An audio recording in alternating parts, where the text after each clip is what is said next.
parks are for recreation, and so it's a balance of determining over time what the appropriate recreation is for the park setting that we're dealing with.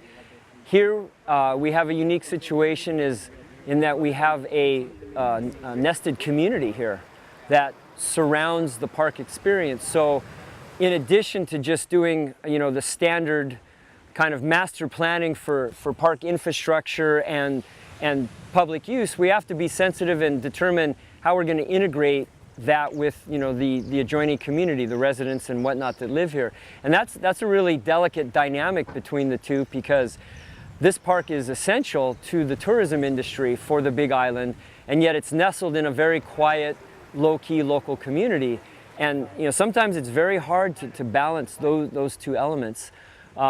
Trends in recreation are evolving. We have more stand-up paddle boards now. In earlier planning efforts, that didn't exist. Some of the earlier planning elements had discussed maybe reintroducing the notion of only outrigger canoes in the water, which it sounds good and it's a pleasant kind of vignette to picture, but in reality, anything of that nature requires somebody with skill, and a canoe weighs 400 pounds, so essentially you would need some form of concession, to set that up.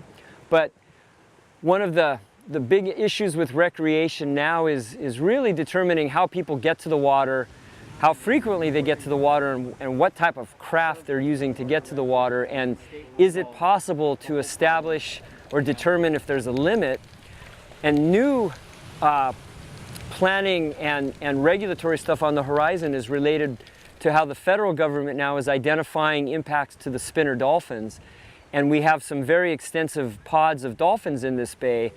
And so there is a concern that over time, we may have to balance the recreational use with the impact to the spinner dolphins.